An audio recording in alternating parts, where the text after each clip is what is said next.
बहुत ज़्यादा परेशानी हो जाती है। देखो यहाँ पे हम लोग शुरू करेंगे सबसे पहले मेंडल से। ग्रेगर जॉन मेंडल की अगर हम कहानी की बात कर लें तो ए ग्रेड मतलब टॉपर लोग डोमिनेटिंग होते ही हैं, ऐसे करके याद रख लो, ठीक है। उसके बाद इनफ्लेटेड कंस्ट्रिक्ट याद रखोगे तो भी आपकी कहानी हो जानी है।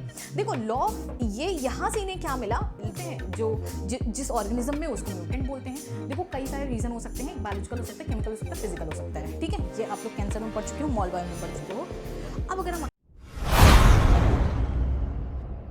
हेलो बच्चा, तो शुरू करते हैं rapid revision of principle inheritance and variation. इसका रैपिड रिवीजन समझो आपको मिल गया, फिर तो ब्रह्मास्त्र मिल गया। तो विदाउट फर्दर डिले, क्योंकि हमें भी पता और आपको भी पता है चैप्टर कितना लेंदी है, सो फटाफट से शुरू करते हैं, ठीक है। और ये वीडियो एकदम ध्यान से सुनना, मेरे जबान से निकला हर एक शब्द आपके क्वेश्चन एंड आंसर है। So it is like I am revealing the question paper for you, for boards, for CUET as well as for the NEET examinations. तो मेक श्योर आप अगर सिर्फ वो पॉइंट्स भी याद कर लोगे जो हम बोलेंगे, दैट विल हेल्प यू, ठीक है। तो इस चीज़ को थोड़ा सा ध्यान रखना है। I am just cross checking, everything is fine. So let's get started. तो principle of inheritance and variation ये आपका जेनेटिक्स का बहुत ही कोर्स चैप्टर है। अगर आपको ये नहीं समझ आया फिर आपके लिए बहुत ज़्यादा परेशानी हो जाती है। देखो यहाँ पे हम लोग शुरू करेंगे सबसे पहले मेंडल से।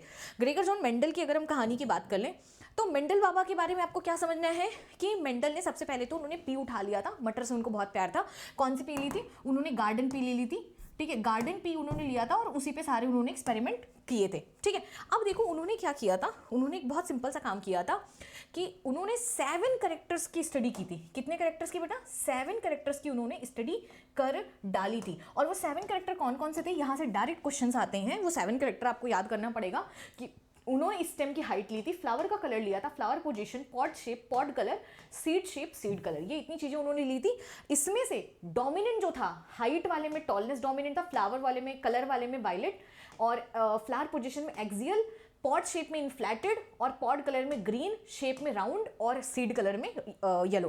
तो देखो डोमिनेंट रिसेसिव का कॉन्सेप्ट क्या है? डोमिनेंट वही है जो हर केस में अपने आप को एक्सप्रेस कर दें, है ना, चाहे वो हेट्रोजाइगस हो या होमोजाइगस हो। रिसेसिव क्या है? जो अपने आप को सिर्फ होमोजाइगस के केस में एक्सप्रेस करे। अब देखिए, तो डोमिनेंट वो लोग होते हैं ना जो बहुत ज़्यादा हावी होते हैं। तो देखो ऐसे याद रखो भाई, जो लंबा वाला होगा डोमिनेटिंग होगा ही, है ना। जो कलरफुल होगा बोलेगा भाई तू तो वाइट है ना, वो बहुत, मैं तो वायलेट हूँ तो डोमिनेटिंग होगा, ऐसे करके याद रख लो। एक्सियल वाले का याद रखना कि ये ए ग्रेड आते हैं, तो ए ग्रेड मतलब टॉपर लोग डोमिनेटिंग होते ही हैं, ऐसे करके याद रख लो, ठीक है। उसके बाद इनफ्लैटेड कंस्ट्रिक्टेड, कंस्ट्रिक्टेड मतलब होता है टेढ़ा मेढ़ा सूखा सूखा। तो कंस्ट्रिक्टेड वाला कहाँ से? इनफ्लैटेड सुंदर दिखेगा एकदम बढ़िया से, फुल, इसको कभी कोई फुल भी लिखा जाता है, तो ये आपका डोमिनेटिंग होगा। उसके बाद आप देख लो सीड शेप में, सीड शेप पे राउंड कलर डोमिनेटिंग होगा। रिंकल्ड वाले का बोलेगा भाई तेरे को रिंकल्स आ गए हैं, ठीक है, तो वो बोलेगा हाय मुझे तो रिंकल्स हैं, तो वो रिसेसिव रह जाएगा, डरा डरा किसी कोने में बैठा रहेगा। अब देखो दूसरी चीज याद रखना, पॉड कलर में और सीड कलर में, तो PG याद रख लेना कि पॉड वाले में ग्रीन कलर डोमिनेटिंग था, उसका जस्ट अपोजिट हमारे सीड कलर में था, सीड में ग्रीन रिसेसिव हो जाएगा, ठीक है। तो PG से याद रख लेना। तो ये तुमको याद रखना है कि उन्होंने 7 कैरेक्टर लिए थे जिसके अंदर 14 कंट्रास्टिंग ट्रेट उन्होंने उठाया था। अब देखो इन्होंने इसके जब क्रॉस किए, इन्होंने बेटा 2 क्रॉस किया था, एक मोनोहाइब्रिड क्रॉस किया था, एक इन्होंने डाई हाइब्रिड क्रॉस किया था। जो मोनोहाइब्रिड और डाई हाइब्रिड दोनों जब इन्होंने क्रॉस किया था, क्रॉस करने के बाद बेटा इनको क्या मिला था, ये देखो इन्होंने एक मोनोहाइब्रिड क्रॉस किया था। मोनोहाइब्रिड क्रॉस क्या किया था कि जहां पे उन्होंने सिंगल कैरेक्टर को स्टडी किया था, सिंगल कैरेक्टर की स्टडी में इन्होंने क्या किया था कि होमोजाइगस टॉल प्लांट को ले लिया था, उसको क्रॉस करा दिया था होमोजाइगस डॉर्फ प्लांट से। F1 में उनको देखा कि यार सारे के सारे टॉल आ गए, इन्होंने बोला ये कैसे हो रहा है, सारे टॉल कैसे आ गए? जब मैंने टॉल लिया, डॉर्फ लिया, कुछ बीच का आना चाहिए, है ना, बच्चा तो दोनों पे जाना चाहिए, कैसे किसी एक पे जा रहा है? तो उन्होंने कहा अच्छा चलो ठीक है, मैं एक और जनरेशन क्रॉस करके देखता हूँ। एक और जनरेशन उन्होंने क्रॉस किया, इसकी सेल्फिंग इन्होंने कराई, तो इनको देखने को मिला कि नेक्स्ट जनरेशन में कुछ जो है वो डॉर्फ आ गए, है ना, 25% डॉर्फ आ गए। तो इन्होंने कहा यार ये क्या चल रहा है ना, कुछ तो यहाँ पे लोचा है। तो इन्होंने ध्यान से देखा तो 3:1, इसी को तुम चाहे बोल दो 75% 25%, है ना। इन्होंने देखा 75% डोमिनेंट है, 25% आपका रिसेसिव है। जीनोटाइप इन्होंने निकाला तो देखा 1:2:1 का बेसिकली 25% आपका आ गया होमोजाइगस डोमिनेंट, 50% आ गया हेट्रोजाइगस डोमिनेंट, 25% आ चुका है होमोजाइगस रिसेसिव। देखो यहाँ पे क्वेश्चंस आते हैं, ऐसे आते हैं कि आपको दे दिया जाएगा कि 200 सीड में से F2 जनरेशन में बताओ कितना % आपका आएगा हेट्रोजाइगस डोमिनेंट। तो हेट्रोजाइगस डोमिनेंट याद रखना 50% है ना। तो इसी को 1/2 कर दोगे आप, तो यहाँ से क्वेश्चंस आते हैं। तो इसका याद रखना कि अगर होमोजाइगस डोमिनेंट पूछा जाएगा तो 1/4 से डिवाइड करोगे, हेटेरोजाइगस डोमिनेंट पूछा जाएगा 2/4 से डिवाइड करोगे, होमोजाइगस रिसेसिव पूछा जाएगा तो 1/4 से डिवाइड करोगे। अगर सिर्फ डोमिनेंट फीचर आपसे पूछा जाएगा तो आप 3/4 से डिवाइड करोगे। मतलब जितना वो पोर्शन है टोटल 4 से डिवाइड करके टोटल नंबर ऑफ सीट को डिवाइड कर दोगे, आपका यहाँ से क्वेश्चंस आ जाएंगे। ठीक है, तो इस वजह से आपको रेशियो याद रखना है। बाकी इसके जो क्वेश्चंस है वो हम प्रैक्टिस कराएंगे, डिस्क्रिप्शन बॉक्स में लिंक भी दे देंगे, तो वहां से आपको क्वेश्चन प्रैक्टिस करने ही पड़ेंगे, बट कोई दिक्कत की बात नहीं है, बस रेशियो याद रखना।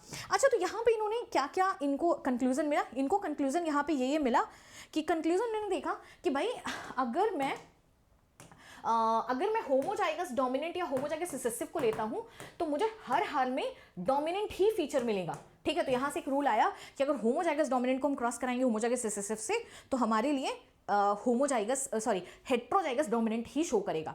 ठीक है, वो किसी भी केस में हो, वो चाहे तुम डाई हाइब्रिड भी तुम होमोजाइगस डोमिनेंट को क्रॉस कराओगे रिसेसिव से ना, आपको नेक्स्ट जनरेशन हेटेरोजाइगस डोमिनेंट ही मिलेगी। ठीक है, ये क्यों? क्योंकि एक जो है वो अपने आप को हावी कर लेता है, एक जो है अपने आप को डोमिनेंट कर लेता है। जैसे कैपिटल टी स्मॉल टी में कैपिटल टी डोमिनेंट है स्मॉल टी कंपेरिजन में, तो यहाँ पे क्या हो गया, ये डोमिनेंट हो गया ओवर दिस।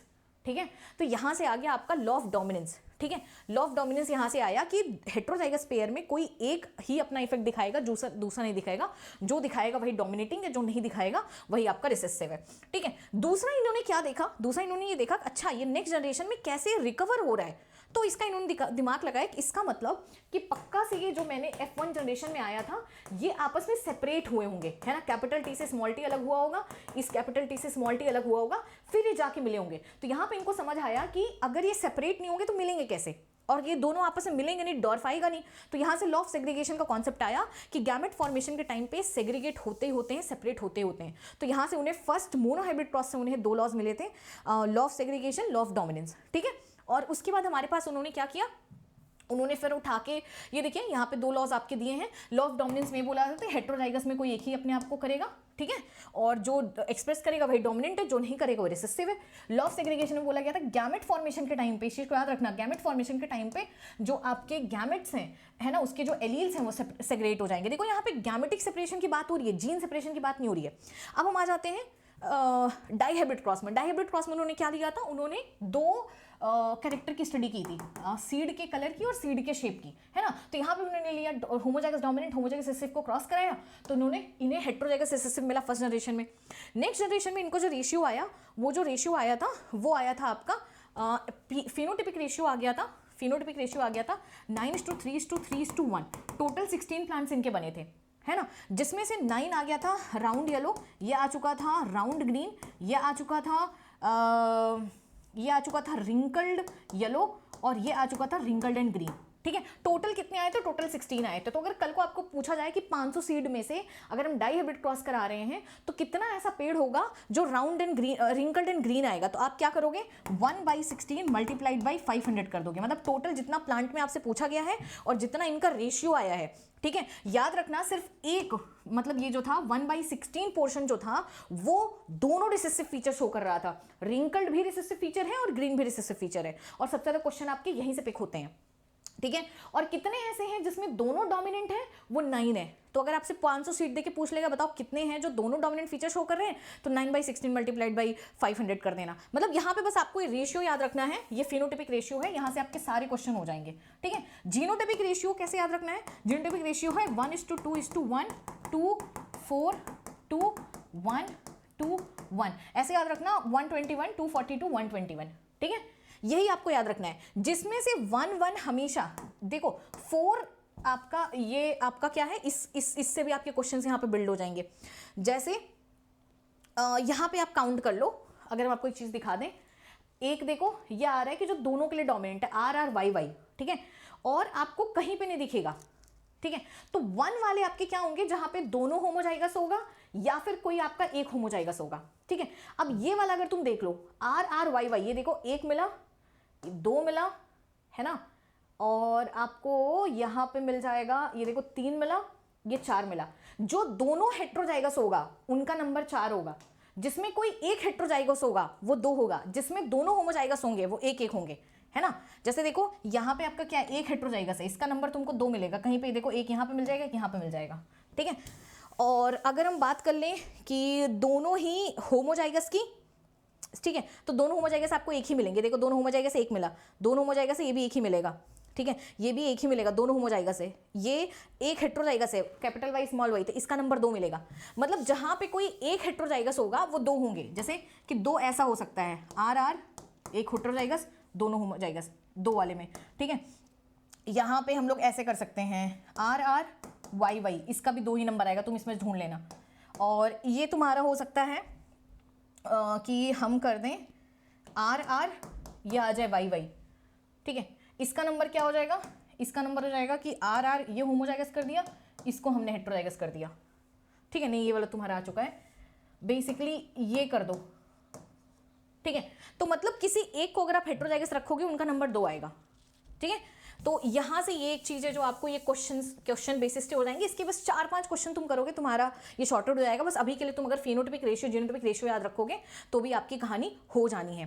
देखो लॉ ऑफ, ये यहां से इन्हें क्या मिला, डाइहाइब्रिड क्रॉस से इनको देखने को मिला law of independent assortment. Law of independent assortment को हम थर्ड लॉ बोलते हैं। इसका क्या मतलब है, इसका ये मतलब है कि जो कैरेक्टर्स होंगे वो इंडिपेंडेंटली जाएंगे। देखो यहाँ पे कैरेक्टर्स की बात करें, यहाँ पे हम गैमेट फॉर्मेशन की बात नहीं कर रहे हैं, ठीक है। इसमें भी ये देखो, जैसे यहाँ पे राउंड के साथ में येलो कैरेक्टर था, बट हमें नेक्स्ट जनरेशन में देखो राउंड के साथ में हमें जो है रिंकल्ड भी मिले हैं, ठीक है। ये देखो राउंड के साथ में रिंकल्ड मिले हैं, तो राउंड के साथ में रिंकल्ड तभी आएगा ना जब ये दोनों कैरेक्टर आपस में अलग होंगे, ये दोनों आपस में कैरेक्टर अलग होंगे, और ये इंडिपेंडेंटली जाएगा, ये इंडिपेंडेंट जाएगा। मतलब यहाँ पे हम कैरेक्टर की इंडिपेंडेंट असॉर्टमेंट की बात कर रहे थे, वहां पे गैमेट के अंदर एलील की बात कर रहे हैं, तो दोनों में डिफरेंस है, ठीक है। ये हमारा लॉ ऑफ इंडिपेंडेंट असॉर्टमेंट हमारा डाइहाइब्रिड में आपको देखने को मिलेगा, जहां पे आपको 2 कैरेक्टर्स देखने को मिल रहे हैं, ठीक है। अब देखो ये 3 लॉ तो उन्होंने दे दिया, लेकिन उन्होंने ये देखा कि ये जो लॉ ऑफ डोमिनेंस है ये हर जगह नहीं फॉलो हो रहा है, इसके कुछ एक्सेप्शन है। जैसे कि सबसे पहले एक्सेप्शन की अगर हम बात कर लें तो एक्सेप्शन हमारा आ जाता है, वो आ जाता है इनकम्प्लीट डोमिनेंस में, ठीक है। इनकम्प्लीट डोमिनेंस हमारे पास क्या होता है, जहां पे अधूरा डोमिनेंस हो, है ना, जहां पे अधूरा डोमिनेंस हो कि ना तेरा ना मेरा, कुछ बीच का, है ना, कि एक लोग लड़ाई कर रहे एसी आएगा, एक लोग लड़ाई कर रहे फैन आएगा, पता चल रहा कूलर आ रहा है, वही वाली कहानी यहाँ पे है। वो आपका किस में देखा गया, स्नैपड्रैगन फ्लावर में, ठीक है। स्नैपड्रैगन जिसको हम लोग डॉग फ्लावर भी बोलते हैं, 4 o'clock फ्लावर, मिला विलिस जलापा, इसमें सब में, या फिर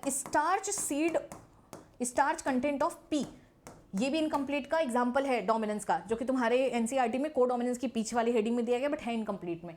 इसका मतलब क्या है कि देखो इन्होंने जब रेड और व्हाइट को क्रॉस कराया तो इनको पिंक मिला, but logically law of dominance के अकॉर्डिंग तो भाई हेटेरोजाइगस में रेड मिलना चाहिए था ना। तो इस चीज को याद रखना, जब इन्होंने इसका F2 निकाला तो F2 में इन्होंने देखा कि 1:2:1 का रेशियो आया, फिनोटिपिक जीनोटिपिक आपका सेम आया है। ये बहुत इंपॉर्टेंट क्वेश्चन है, फिनोटिपिक रेशियो आपका जीनोटिपिक रेशियो के साथ सेम आएगा in incomplete dominance. You have to keep this in mind. आपसे ऐसे क्वेश्चन पूछा जाता है कि क्या वो केस है जहां पे फिनोटिपिक जीनोटिपिक रेशियो सेम आता है, तो तुमको यही वाला क्रॉस बना देना है और 1:2:1 आपको दिखा देना है, ठीक है, कि जो हमारा मोनोहाइब्रिड का जीनोटाइप था वही यहाँ पे फिनोटाइप आ जा रहा है। क्यों?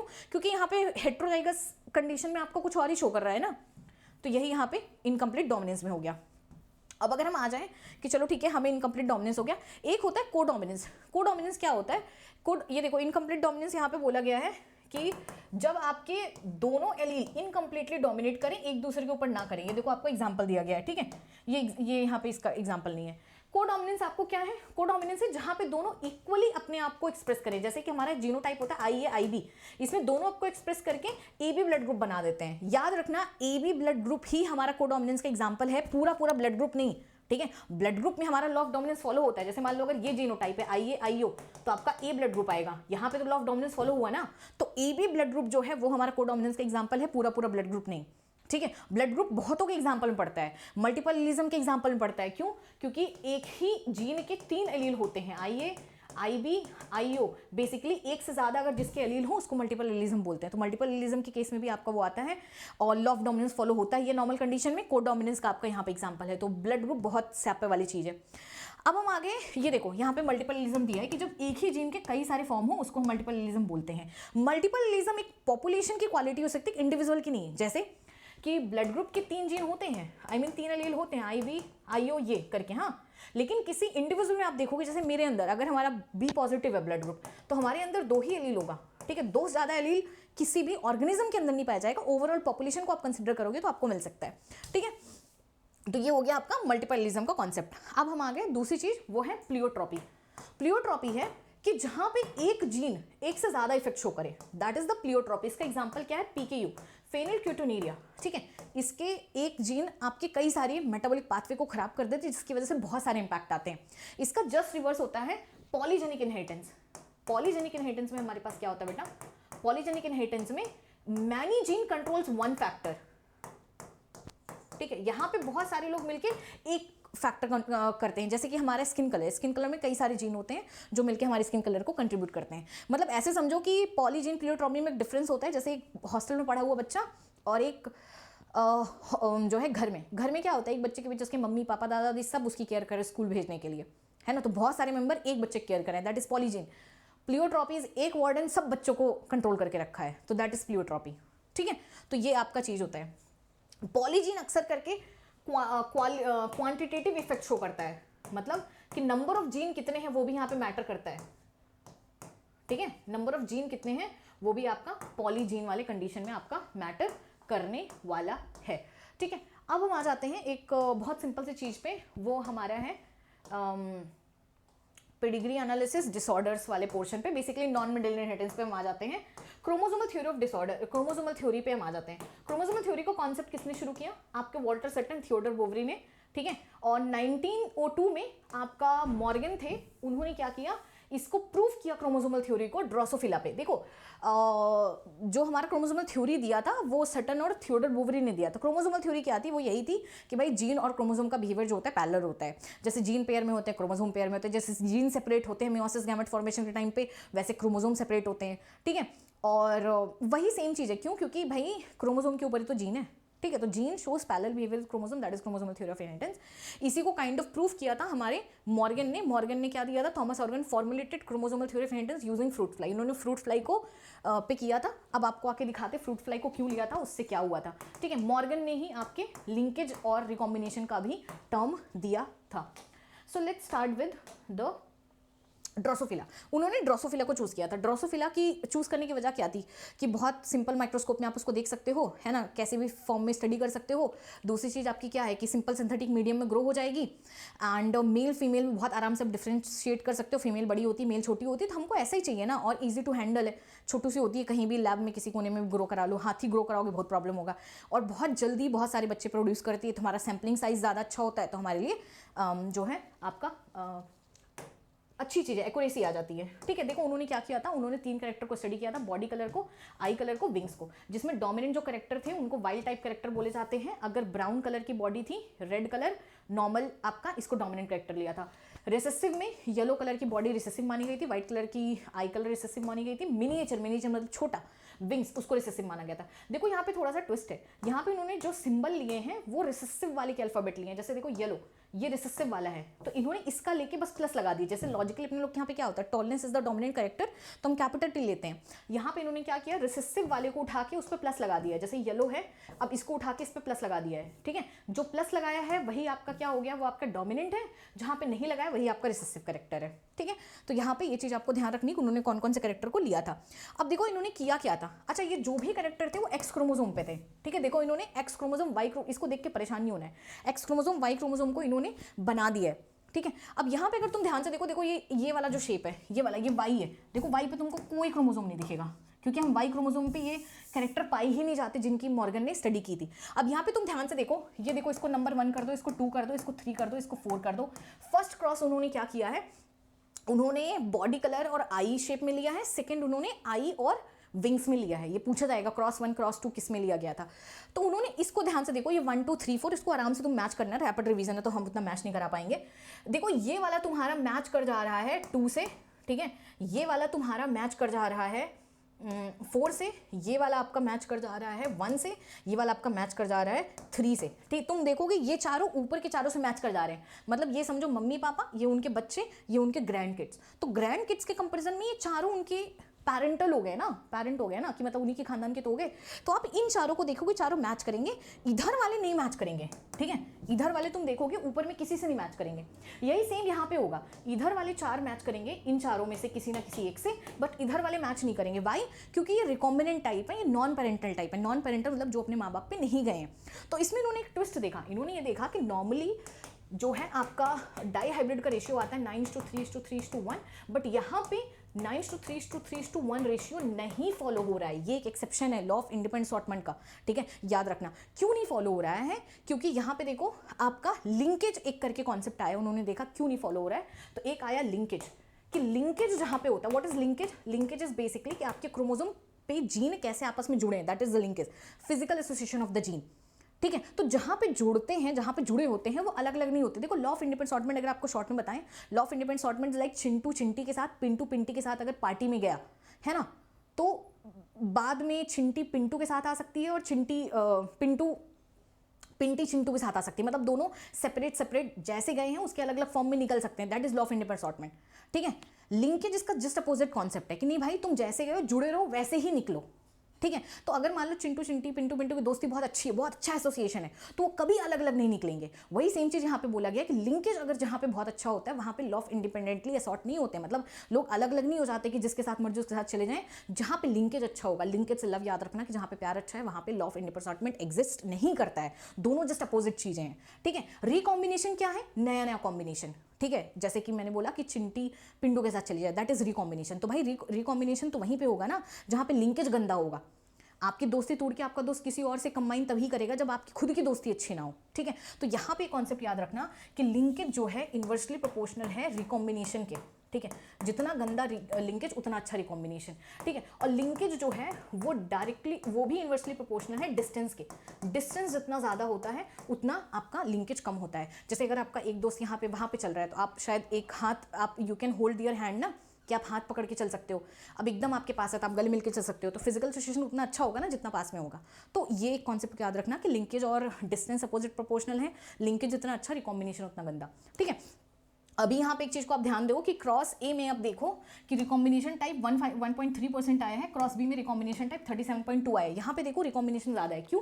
क्योंकि इन दोनों जीन को देखो, इन दोनों जीन के बीच में डिस्टेंस ज़्यादा है, और यहाँ पे अगर आप ध्यान से देखोगे तो यहाँ पे आपका डिस्टेंस कम है। तो again proving the same point कि linkage is inversely proportional to recombination. जहाँ पे डिस्टेंस ज़्यादा है वहाँ पे आपका लिंकेज कम होगा, लिंकेज कम तो रिकॉम्बिनेशन ज़्यादा, ठीक है। तो इस चीज़ को याद रखना।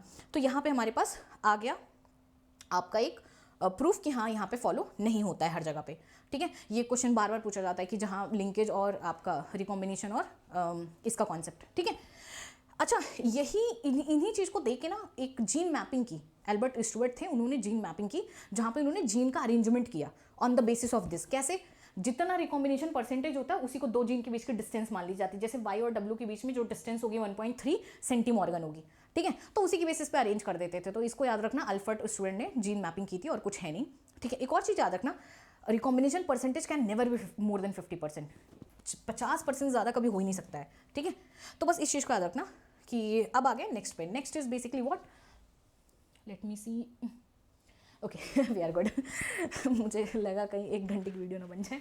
ये वीडियो तुम्हारे बहुत काम की है, इसको प्लीज़ अपने फ्रेंड्स के साथ शेयर करते हैं ना भाई, बहुत मेहनत लगती है, आप लोग शेयर नहीं करते हो that's too bad, please do that. अभी हम आगे नेक्स्ट यहाँ पे कि सेक्स डिटर्मिनेशन बेसिकली किस बेसिस पर डिटरमाइन होता है। देखो, जो पार्टनर हेट्रोगैमेट होता है, मतलब जो अलग अलग गैमेट करता है, वही डिटरमाइन करता है जेंडर क्या है। जैसे यहाँ पे देखो, दो मैंने चार्ट बना दिया है, इसमें सिर्फ इतना टॉपिक तुम्हारे लर्न है, इसको तुम कर लो, बोर्ड सीयूटी नीट सारे इधर से आ जाएंगे।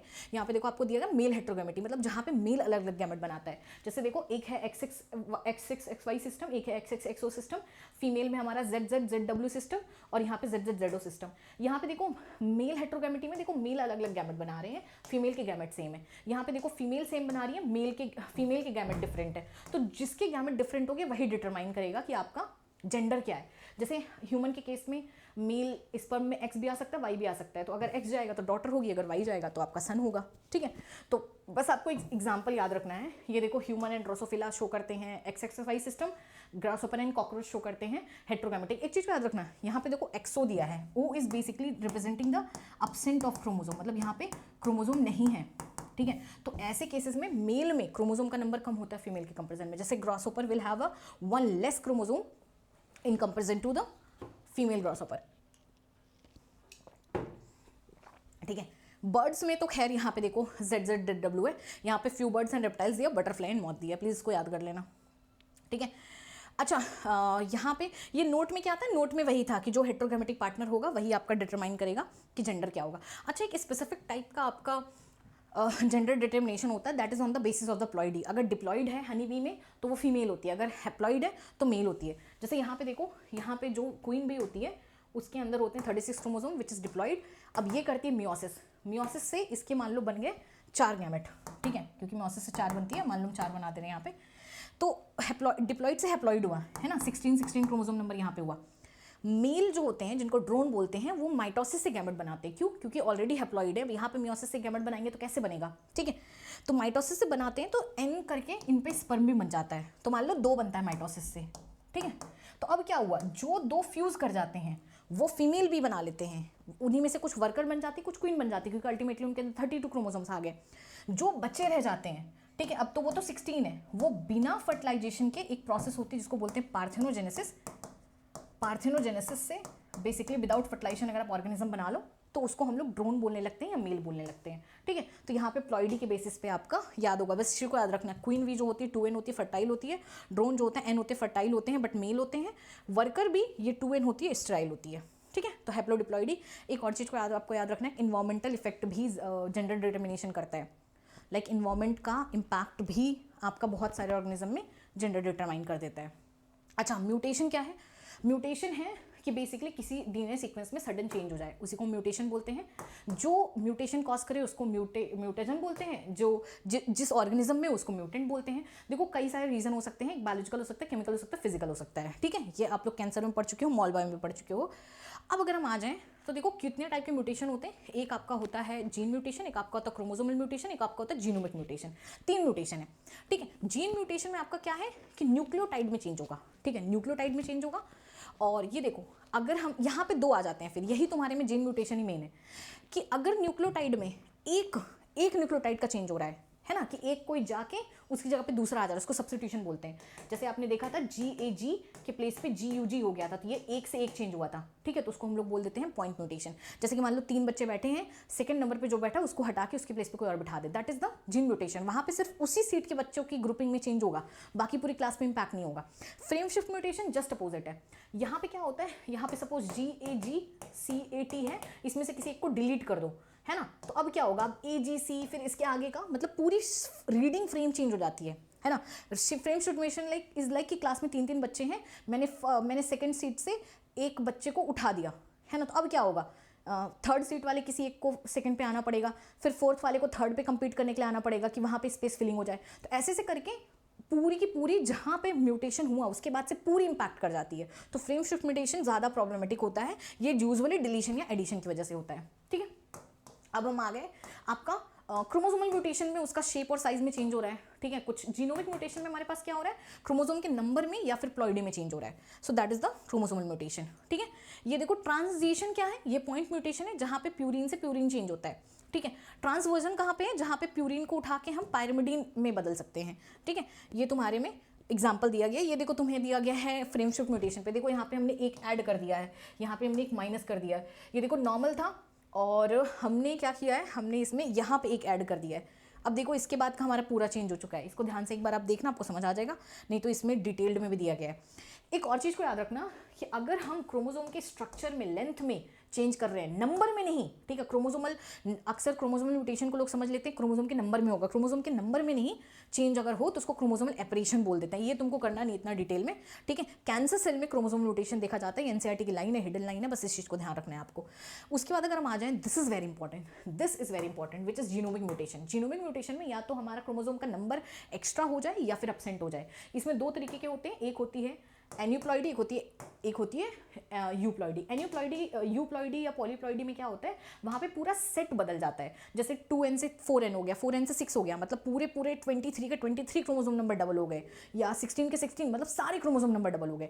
वो ह्यूमन में पॉसिबल नहीं है, ह्यूमन में एक क्रोमोसोम ऊपर नीचे हो जाता है, डिसीज हो जाती है, तो ये प्लांट्स में होता है, ठीक है। तो ये आपका बहुत रेयर होता है ह्यूमन में। ये क्यों होता है कि मान लो ये न्यूक्लियस है, न्यूक्लियस डिवाइड हुआ बट बीच में साइटोकाइनेसिस नहीं हो पाया, तो ओवरऑल क्रोमोसोम का नंबर, न्यूक्लियस का नंबर भी बढ़ गया, तो अंदर में क्रोमोसोम का नंबर बढ़ेगा ही, ठीक है। अब अगर आ जाए एन्यूप्लॉइडी में क्रोमोसोम का नंबर जैसे 46 में से एक कम हो गया 45, 46 में एक एक्स्ट्रा हो गया 47, ठीक है। तो ये अपने लोग में डिसीज में देखी जाती है, ठीक है। अब हम आते हैं एन्यूप्लॉइडी का रीज़न क्या है, यहाँ पे कि प्रॉपर सही से सेपरेट नहीं हो पाया, ठीक है। मियोसिस के टाइम पे सेपरेट हो रहा था बट किसी एक में पूरा क्रोमैटिड चला गया, जैसे ये वाला केस है, है ना। अब इनको दोनों को सेपरेट करना है, बट किसी एक साइड में दोनों चला गया, एक साइड में नहीं गया, जिधर कम रह गया उधर ज़्यादा रह गया, बस ये चीज़ है। इसकी वजह से क्रोमोसोमल डिसऑर्डर होते हैं। क्रोमोसोमल डिसऑर्डर से पूछा सकता है किसकी वजह से होता है, एन्यूप्लॉइडी की वजह से होती है ह्यूमन में, ठीक है। अब हम आ जाते हैं नेक्स्ट में। नेक्स्ट में देखो पेडिग्री एनालिसिस में याद रखना, तुमको पता ही है, बस यहाँ पे ट्रिक्स आपको फटाफट बता दे रहे हैं। ऑटोसोमल डोमिनेंट में स्किप हो सकती है, ऑटोसोमल रिसेसिव में, ऑटोसोमल डोमिनेंट में नहीं स्किप होती है, ऑटोसोमल रिसेसिव में स्किप हो सकती है। रिसेसिव में याद रखना कि अनअफेक्टेड पेरेंट होते हैं और बच्चे उनके अफेक्टेड हो जाते हैं, ठीक है। और यहाँ पे ऐसा नहीं होगा, यहाँ पे कभी भी अगर बच्चा अफेक्टेड है तो पेरेंट्स में कोई ना कोई अफेक्टेड होगा। सेक्स लिंक डोमिनेंट आपका फीमेल्स में ज़्यादा होता है, सेक्स लिंक रिसेसिव मेल्स में ज़्यादा होता है। सेक्स लिंक रिसेसिव में हमेशा देखना कि अगर डॉटर अफेक्टेड है तो तुम्हें देखना पड़ेगा उसका फादर ज़रूर अफेक्टेड होगा। अगर फादर नहीं अफेक्टेड है फिर भी डॉटर अफेक्टेड है, मतलब एक्स लिंक रिसेसिव नहीं है। इसकी मैंने अलग से स्पेशल पूरी पेडिग्री की सेशन की क्लास ली है, ठीक है, तो वहाँ पे आप दे सकते हो। वाई लिंक्ड सिर्फ फादर से सन में जाता है। एक होती है हाइपरट्राइकोसिस जिसमें हेयर्स निकलते हैं, वो सिर्फ मेल टू मेल में जाती है, ये तो बहुत आसान है निकालना, ठीक है। ये भी एक तुम्हारी चार्ट दी गई है, इसको यहाँ से कर लेना। ये सिंबल्स हैं जो आपको पता है, ये होमवर्क ले लो, कमेंट सेक्शन में मुझे बता देना कि कहाँ पे होगा। ऑटोसोमल डोमिनेंट का देखो सिर्फ एक एग्जांपल तुम्हारे एनसीईआरटी में दिया है, विच इज मायोटोनिक डिस्ट्रॉफी, और कहीं पे इसका मेंशनिंग नहीं है, प्लीज़ इस चीज़ को याद रखना, ठीक है। अब बाकी हम आ जाते हैं डिसऑर्डर पे। डिसऑर्डर की अगर हम बात करें तो डिसऑर्डर की बात बहुत सिंपल सी है। सिंपल सी हमारे पास बात क्या है, वो हम डायरेक्ट ही चार्ट से करा दे रहे हैं, ठीक है। और वो चार्ट हमारा कहाँ चला गया, will do from this only, ठीक है, दैट विल बी ईजी। तो अभी हमारे पास क्या है, डिसऑर्डर में अगर हम बात कर लें तो डिसऑर्डर डिसऑर्डर डिसऑर्डर डिसऑर्डर ये आ गया। देखो ऑटोसोमल डोमिनेंट में मायोटोनिक डिस्ट्रॉफी है, इसको आपको करना नहीं है। ऑटोसोमल रिसेसिव में हमारे पास एक सिकल सेल एनीमिया है, एक एल्बिनिज्म है, ठीक है। सिकल सेल एनीमिया में हमारे पास क्या है, वहाँ पे जो GAG था उससे GUG हो चुका था, ठीक है। पहले ग्लूटामिक एसिड बन रहा था, फिर आपका वैलिन बन चुका था। ये बीटा ग्लोबिन चेन में ये हमारा पॉइंट म्यूटेशन दिखाया गया था, ठीक है। सिकल सेल एनीमिया में होता क्या है कि जो आपकी RBC होती है वो सिकल शेप की हो जाती है, जिसकी वजह से ऑक्सीजन ढंग से ट्रांसपोर्ट नहीं कर पाते हैं, ठीक है। और यहाँ पे आपका क्या है बस ये एक चीज़ है यहाँ पे जो आपको याद रखना है, हीमोफीलिया सेक्स लिंक में होती है और आपकी कलर ब्लाइंडनेस ये भी इसमें होती है। इन दोनों में याद रखना कि मेल्स में ज़्यादा होती है, फीमेल्स में कम होती है।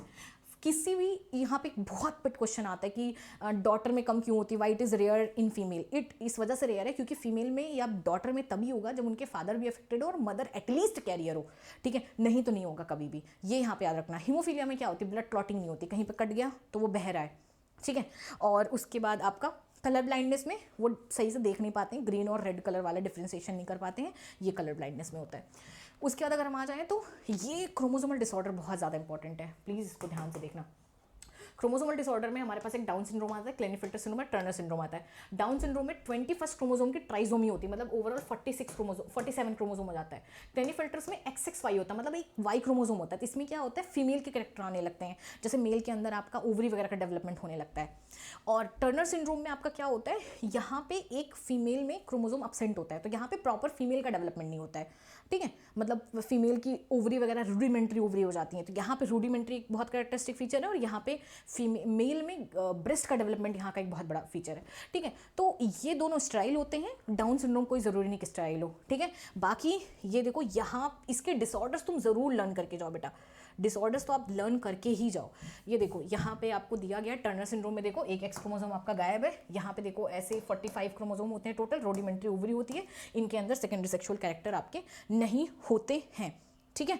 और उसके बाद अगर हम बात कर लें क्लेनीफिल्टर सिंड्रोम में, तो देखो मेल के अंदर फीमेल के एक एक्स्ट्रा X क्रोमोसोम आ गया है, तो यहाँ पे क्या होता है, एक एक्स्ट्रा X क्रोमोसोम आता है, ये कैरियोटाइप से हम पता कर सकते हैं, मतलब क्रोमोसोम की फोटो निकाल के। इसमें देखो आपका फेमिनिन कैरेक्टर का डेवलपमेंट हो जाता है, ठीक है। ये देखो एक फीचर होता है गायनेकोस्टोमैसिया, ठीक है, ये आपका होता है। डाउन सिंड्रोम में देखो 21 क्रोमोसोम नंबर की कॉपी बढ़ जाती है। यहाँ पे याद रखना कि ये 1866 में पता की गई थी। यहाँ पे छोटा सा सर होता है, राउंड सा हेड होता है, हाथ की लकीरें बहुत ज़्यादा करेक्टरिस्टिक क्रीज होती है, ऐसे एक लंबी सी गई होती है ऐसी, ठीक है। ये देखो यहाँ पे लिखा हुआ है, और इनका physical psychological motor mental development उतना अच्छे से हो नहीं पाता है, ठीक है। So I hope this video helps you, and बाकी ऑल द बेस्ट बच्चों, अच्छे से करो। एंड एक काम कर लो, ये जो चैनल है ना, इस चैनल के, अरे ये क्या है, गेट हेल्प है, इस चैनल का आप डिस्क्रिप्शन थोड़ा सा चेक कर लोगे ना, तो उसमें हम एक टेस्ट इसी के क्वेश्चंस, फॉलोअप क्वेश्चंस हम आपको करा देंगे, ठीक है। तो वहाँ पे आप फ्री का MCQ टेस्ट है, उसे ज्वाइन कर लेना, तो आपके लिए प्रैक्टिस आपकी क्वेश्चन की हो जाएगी। जो भी अगर आपको यहाँ से डाउट होगा वो भी टोटली फ्री है, तो वहाँ पर हम आपको करा देंगे, क्योंकि रैपिड रिवीजन है तो हमें फास्ट रखना ही था, ठीक है। आई होप ये वीडियो आपको हेल्प किया, प्लीज़ कमेंट सेक्शन में कमेंट ड्रॉप कर देना, ठीक है। एंड हमारी रैपिड रिवीजन प्लस पे बैचेस चल ही रही हैं, आज लास्ट डे है, प्लीज़ जाके ज्वाइन कर लो, ठीक है। 50% ऑफ है, निकिता लाइफ कोड लगाओ और tata bye bye, see you in the class. Unacademy. Let's crack it.